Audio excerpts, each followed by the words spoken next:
At exactly 2:17 a.m., when the Blackridge Hotel should have been completely silent, the emergency maintenance phone rang. Daniel Reed had worked night shifts for almost 8 years. He had dealt with broken elevators, burst pipes, and power failures. But he had never received a call like this. The voice on the other end whispered only one sentence. "Please, someone is trapped inside room 309. Daniel remained frozen for a few seconds, staring at the silent telephone. The fear in the woman's voice didn't sound rehearsed. It sounded real. He immediately turned to the hotel's maintenance system and opened the digital floor plan, expecting to locate room 309 within seconds. His eyes scanned every corridor on the third floor. Room 301, 302, 303, all the way to 308. Then the hallway simply ended. There was no room 309. Thinking it was a software error, Daniel opened the hotel's original architectural blueprint. To his surprise, the old blueprint showed exactly the same thing. According to every official record, room 309 had never existed. Daniel refused to believe what he was seeing. Hotels didn't simply lose entire rooms. Determined to find an explanation, he unlocked an old steel filing cabinet that had survived the hotel's 3-year renovation. Inside were dozens of dusty architectural drawings dating back nearly a century. He carefully unrolled the oldest blueprint across his desk. Every hallway, staircase, and guest room was marked in faded black ink. His finger slowly traced the third floor until it reached room 308 and stopped. Beyond it was an empty section of the building, with no labels, no measurements, and no explanation. It looked as if someone had deliberately erased part of the hotel's history. As Daniel folded the blueprint back into place, something slipped from between its brittle pages and landed quietly on the desk. It was a faded maintenance report, its edges yellowed with age. The date at the top read the 14th of October, 1983. Across the center of the page, one sentence had been stamped in bold red letters. Access to room 309 is permanently prohibited. There was no company logo, no signature, no explanation, just a final handwritten note at the bottom. Seal the corridor immediately. Do not reopen under any circumstances. Daniel stared at the paper in disbelief. Whatever had happened inside room 309, someone had gone to extraordinary lengths to erase it from history. Daniel's pulse quickened as he turned the report over, hoping to find another clue. Instead, a brittle guest registration card slipped onto the desk. It was covered in dust, as though it hadn't been touched for decades. The faded handwriting revealed the name of a guest who had checked into Blackridge Hotel on the 14th of October, 1983. Under the room number, only 3 digits were written, 309. There was no recorded checkout date, no departure signature, no cancellation. It was as if the guest had simply vanished, leaving behind only a forgotten piece of paper hidden inside the hotel's oldest records. Daniel quickly entered the guest's name into the hotel's digital archive, expecting to find an old reservation or a forgotten record. Within seconds, the search returned hundreds of files dating back more than 50 years, but the name from room 309 wasn't among them. He searched again using different spellings. Still, nothing.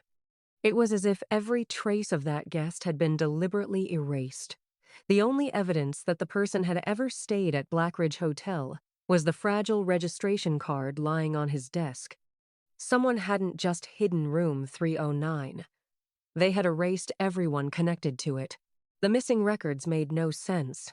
Hoping the security system might reveal something the archives could not, Daniel opened the hotel's surveillance database. Most of the cameras had been replaced during the renovation, but a few older recordings had been transferred to preserve the hotel's history.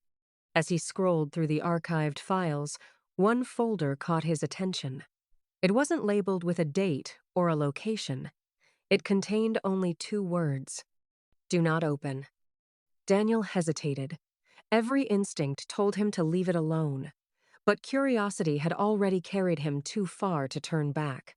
Daniel took a deep breath and opened the folder. For a few seconds, the screen remained completely black. Then an old surveillance recording slowly came to life.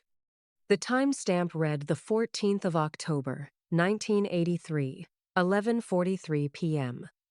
The picture was grainy, but the hallway was unmistakable. It was the hotel's third floor. Guests walked past one after another, completely unaware that they were being recorded. Then, without warning, everyone on the screen suddenly stopped moving at exactly the same moment. For several long seconds, the entire hallway became perfectly still. Only one person continued walking. A woman carrying a small brown suitcase toward the end of the corridor, where room 309 should have been. Daniel replayed the footage again and again. Each time, the mysterious woman walked in the same direction, toward the end of the third-floor corridor. But something was wrong. According to the hotel's blueprints, that section of the hallway ended at room 308. Yet on the screen, the corridor continued far beyond it. The woman never hesitated. She walked confidently, as if she had been there many times before. Then, just before she disappeared from view, she stopped and slowly turned her head toward the security camera. It was impossible. She shouldn't have known it was there. Daniel couldn't ignore what he had just seen. The woman in the footage hadn't looked toward the camera by accident. She had looked directly into it, as if she knew someone would be watching decades later. Determined to prove the recording was nothing more than an old technical glitch, Daniel grabbed the master keys and left his office. Minutes later, the elevator doors opened onto the third floor. The hallway was beautifully renovated, quiet, and completely empty. Everything looked normal. But Daniel couldn't shake the feeling that someone else had arrived before him and was waiting. Daniel walked slowly past rooms 301, 302, 303, each one exactly where it should be. The silence was almost unsettling. When he finally reached room 308, he stopped. According to every blueprint he had studied that night, the hallway ended here.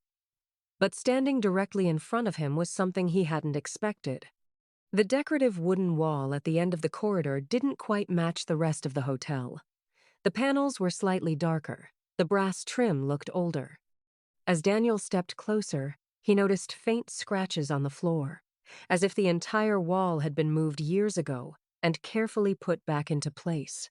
Daniel pressed gently against the wooden panels, expecting them to be solid. Instead, he heard a dull, hollow sound from somewhere behind the wall. His heart began to race. He tapped again, moving slowly from one panel to the next until one of them echoed differently. It wasn't part of the building at all. It was hiding something. As he examined the brass trim more closely, his flashlight caught a tiny metal keyhole, carefully concealed within the decorative pattern. It had been painted over so many times that it was almost invisible. Someone had never intended for anyone to find it again. Daniel stared at the tiny keyhole, trying to understand why someone would hide a door so carefully. Then he remembered the heavy ring of master keys hanging from his belt. During the renovation, every old mechanical lock in the hotel had supposedly been removed and replaced with electronic systems. Yet this hidden keyhole belonged to a much older era. Daniel slowly removed the ring of brass keys and examined them one by one. Most were modern duplicates, but one key immediately caught his attention. It was longer than the others, its brass surface worn smooth with age and engraved with a number he had never noticed before, 309. Daniel held the antique brass key in silence. It felt heavier than the others, as though it had been waiting decades to be used again. Taking a slow breath, he stepped closer to the hidden keyhole. Every instinct told him to stop, but curiosity was stronger than fear. He carefully inserted the old key into the concealed lock. For a brief moment, nothing happened. Then a deep metallic click echoed from somewhere behind the wall. The sound was so loud in the silent corridor that it seemed to travel through the entire hotel. Whatever had been hidden behind that wall was no longer sealed. Daniel slowly turned the antique key until it refused to move any further. For a few seconds, nothing happened. Then the decorative wooden wall shuddered almost imperceptibly. A cloud of fine dust drifted into the air as an old locking mechanism groaned to life. The wall began to move inward, just enough to reveal a narrow opening. A cold breath of stale air escaped from the darkness beyond, carrying the unmistakable smell of aged wood, damp stone, and decades of neglect. Daniel raised his flashlight, but its beam disappeared into the darkness. It wasn't a room. It was a hidden passage that had remained untouched for more than 40 years. Daniel stood at the entrance for several seconds, listening carefully. There were no voices, no footsteps, not even the sound of the hotel around him. It was as though the hidden passage existed outside the rest of the building. Tightening his grip on the flashlight, he stepped through the narrow opening. The air became colder with every step. Dust covered the floor so completely that it looked untouched for decades. Then Daniel stopped, directly in front of him. A single set of footprints stretched deeper into the darkness. They looked fresh. Daniel followed the footprints one careful step at a time, keeping the flashlight fixed on the floor.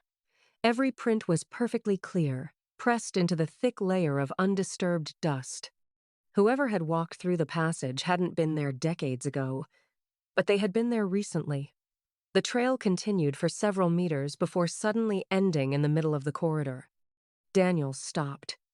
He slowly swept the flashlight around the empty passage. There were no doors, no staircases, no windows, no place for anyone to hide. The footprints simply disappeared. Daniel forced himself to stay calm. There had to be a logical explanation. He slowly raised his flashlight and examined the stone walls surrounding him. That's when he noticed something unusual. One section of the wall wasn't made from old stone like the rest of the passage. It had been rebuilt with newer bricks, almost identical in color but laid with a different pattern. Someone had sealed part of the corridor long after the hotel was built. Daniel stepped closer, brushing away decades of dust with his gloved hand. As the dust fell away, faint scratch marks appeared across the bricks, and in the center, he found the outline of another hidden doorway. Daniel's pulse raced as he traced the outline with his fingertips. It wasn't just a crack in the wall, it was the shape of a full-sized door, carefully hidden behind layers of brick and plaster. Whoever had sealed this place had wanted it to disappear forever. As he examined the edges more closely, his flashlight reflected off a small piece of polished brass buried beneath years of dust. Daniel carefully cleared away the debris until an old room number slowly appeared. 309. For the first time that night, Daniel wasn't looking for room 309 anymore. He was standing directly in front of it. Daniel's hands trembled as he reached for the antique brass key. The engraved number matched the plaque perfectly. Taking one slow breath, he inserted the key into the ancient lock. At first, it refused to move. Then, with a firm twist, the mechanism released with a deep, metallic groan that echoed through the hidden passage. The old wooden door slowly creaked inward, releasing a rush of cold, stale air that had been trapped for decades. Daniel raised his flashlight toward the darkness beyond, and what he saw made him stop breathing. Daniel stepped through the doorway and into room 309. Time seemed to have stopped. A thin layer of dust covered every surface, yet nothing had been disturbed. An old suitcase rested neatly on the bed. A half-filled teacup sat on a wooden table beside an open book. The bedside lamp, the curtains, even the wall clock remained exactly where they had been left more than 40 years earlier. It looked less like an abandoned room, and more like someone had walked out only minutes ago. Daniel slowly swept his flashlight across the room, searching for anything that could explain why it had been hidden for more than 40 years. On the wooden dresser, beneath a thin layer of dust, he noticed a framed family photograph. He carefully picked it up and wiped the glass clean with his sleeve.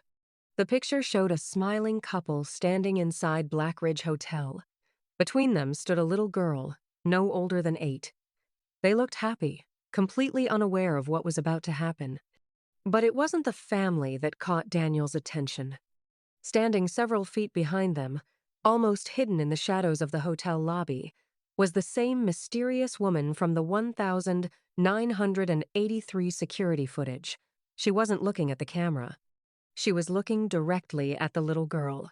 Daniel carefully placed the photograph back on the dresser. As he turned away, something caught his eye. One of the dresser drawers wasn't completely closed. He slowly pulled it open. Inside lay an old leather-bound diary, covered in a thick layer of dust. Resting on top of it was a folded piece of paper, yellow with age. Across the front, written in faded black ink, were 5 words. "If you find this, leave immediately." Daniel unfolded the note with trembling hands. The first line made his heart sink. She was never the guest. She owned room 309. Daniel placed the letter on the dresser and slowly opened the leather diary. Most of the pages were damaged by age. Their ink faded beyond recognition. But the final entries were still clear enough to read. The handwriting became increasingly rushed, as if the writer had been terrified. One sentence appeared again and again across several pages.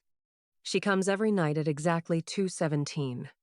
The final page contained only one unfinished sentence. "If you're reading this, she's all ready." The sentence ended there. The rest of the page had been violently torn away. Daniel slowly closed the diary and looked around the room once more. Nothing had moved. Everything was exactly as he had found it. The silence was overwhelming. Then, without warning, he heard it. A soft creaking sound came from the far corner of the room. He froze. His flashlight moved slowly across the floor, past the bed, past the old wardrobe, until the beam stopped. An antique wooden rocking chair was gently moving back and forth on its own. There was no wind, no open window, yet the chair continued to rock, slowly, as though someone had just stood up and walked away.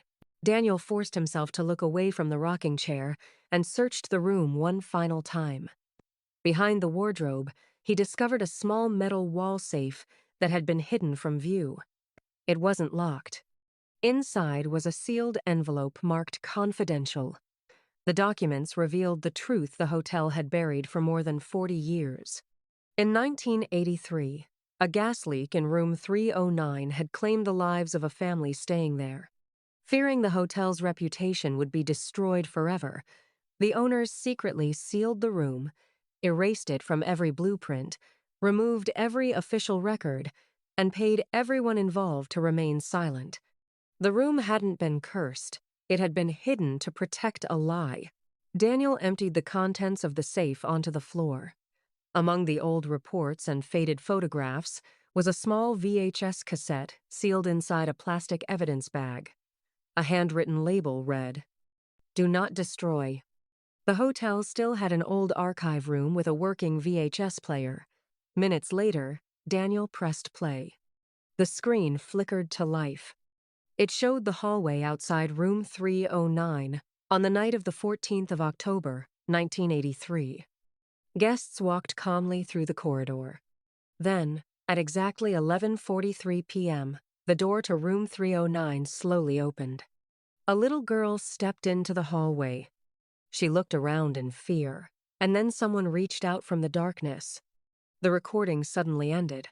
Daniel gathered every document, every photograph, and every tape into a single evidence box.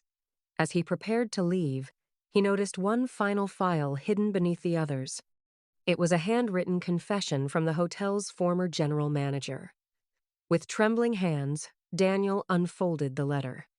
"We didn't hide room 309 because of what happened inside it.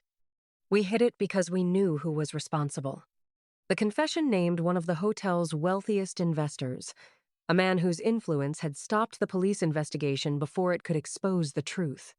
For 43 years, an innocent family had been forgotten, while the man responsible had walked away without ever facing justice. As dawn broke over the mountains, police investigators arrived at Black Ridge Hotel.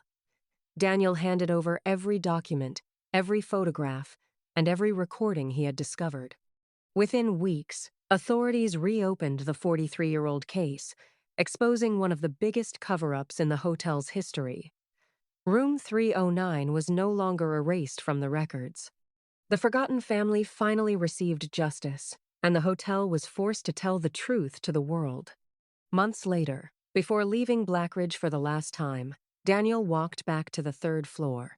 The hidden passage had been opened, the secret wall had been removed, and room 309 stood empty.